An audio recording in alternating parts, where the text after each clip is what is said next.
Entonces, claro, estamos condenados a que el hámster siga girando tristemente en la rueda del gasto, la deuda y la inflación, ¿no? Y en eso estamos. Seguimos analizándolo desde el prisma económico.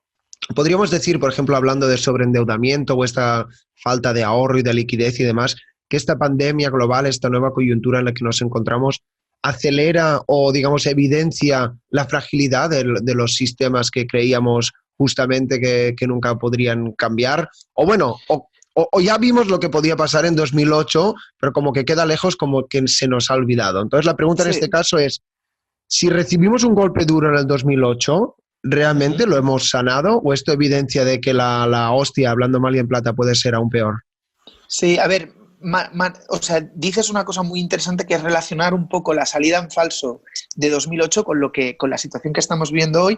Yo te diría, por poner un símil estudiantil, yo creo que en 2008 se salió de la crisis, pero muchas asignaturas quedaron para septiembre, pendientes para septiembre, ¿no? Entonces, yo creo que 2008 es una crisis profundamente mal diagnosticada porque en esencia fue una crisis 80% estructural y 80% de solvencia, en donde las causas últimas de la crisis eran el propio diseño institucional de los mercados monetarios y financieros y el rol que jugaban los bancos centrales, cuyos rescates generaban una peligrosísima situación de moral hazard y demás. Todo esto fue una asignatura que nos quedó para septiembre, a ver si este nuevo shock con el coronavirus nos hace alumbrar una mejor gestión del riesgo y elimina del vocabulario dos frases que han sido muy habituales hasta hace bien poco que pasara la crisis del coronavirus, que es: la deuda no importa, los déficits no importan, que esto es una frase que llegó a decir Lawrence Summers, que es el prototipo de plutócrata global, y que otra de las frases también muy célebres, que en la crisis del 2018 el protagonista fue Bernanke, en esta ocasión era Yellen, que hace, creo que era como 3 ejercicios o así, nos regaló la frase de que ya no veríamos, en una próxima generación ya no vería ninguna crisis económica, ¿no? Entonces, frases que, como sabemos, envejecen la mar de bien. Entonces, bueno, efectivamente yo creo que con o sin el coronavirus el sistema tiene una fragilidad estructural, porque ¿qué sentido tiene que la economía crezca simplemente inflada artificialmente con crédito para inflar a toda costa el consumo y a costa de descapitalizar a las familias, descapitalizar a las empresas, descapitalizar el conjunto de la economía, machacar el ahorro y como una constante huida hacia adelante, ¿no?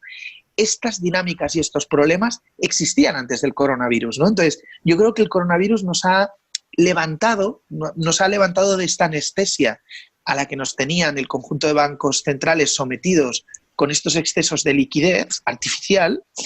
Entonces, bueno, aquí se abre una bifurcación en T, podríamos decir, ¿no? Casi estamos ante un dilema casi binario en donde o salimos reforzados en el sentido en el que entendemos que es insostenible operar con estos niveles de deuda estructural y con un déficit público, digamos, recurrente, en el que ya no hay ciclos, sino que simplemente hay burbujas. O sea, hemos sustituido la economía cíclica schumpeteriana normal, en donde hay procesos o etapas de mayor expansión.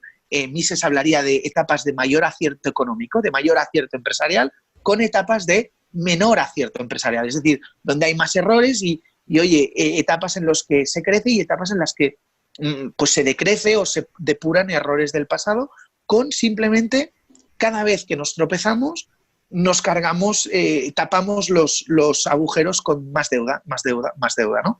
Como ha hecho Japón, ¿no? Que es un ejemplo para mí a seguir, ¿no? Porque al final acabas teniendo una sociedad muy frágil o fragilizada, en donde tienes las familias sin capacidad de ahorrar y en donde al final es aquello de vives en sociedades con unas expectativas muy limitadas. Si la gente no puede ahorrar, estábamos hablando al principio de la conversación que todo esto va de la libertad. ¿Cómo diablos puede funcionar un sistema democrático si la gente depende del Estado para subsistir?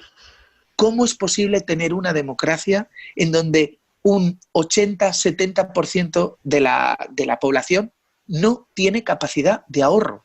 Está altamente endeudada y depende del Estado para subsistir. Entonces, ¿cómo puede funcionar? La Reserva Federal, por ejemplo, este es un dato que estremece, ¿no? Antes de que sucediera la crisis, digamos que de manera recurrente publica un dato que es revelador y que a todo el mundo nos debería hacer estremecer, que es que cerca de un 40% de los hogares americanos no pueden hacer frente a un pago sorpresivo de $4.000, que es lo mismo que decir que el 40% de los hogares americanos no están preparados para soportar un parón de 2 meses en su actividad, sin caer en default, ¿vale? Entonces, ¿cómo diablos? O sea, cuando todos estos politólogos hacen análisis súper barrocos y llenos de envoltorio y dándole vueltas de por qué se vota Trump y por qué... A ver, oiga, pero ¿cómo usted no va a estar, digamos, no va a reaccionar con miedo, con independencia de que sea Trump o quien fuera, pero ¿cómo diablos va a funcionar la democracia de manera normal si usted está absolutamente descapitalizado, frágil, expuesto a cualquier vaivén y está usted sometido a un régimen de represión financiera en donde usted no puede ahorrar?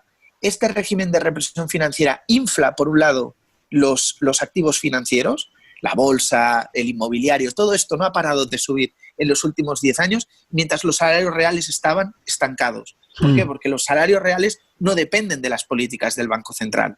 Los salarios reales dependen de la productividad de cada trabajador. Entonces, si usted bloquea la agenda de reformas que permite a los trabajadores y a los empresarios ser más productivos y crear más riqueza, y creando más riqueza, pues pagando más salarios, y al mismo tiempo no para de inflar la economía financiera con políticas de impresión de moneda, oiga, usted está condenando a la pobreza al 70% de la población. Claro. Cuando se nos habla de la desigualdad, que es un tema muy, muy, muy complejo, pero normalmente siempre se arguye de que el problema de la desigualdad es un tema de política fiscal, ¿no? De que, oiga, no, usted tiene que quitar a los de arriba y dar a los de abajo.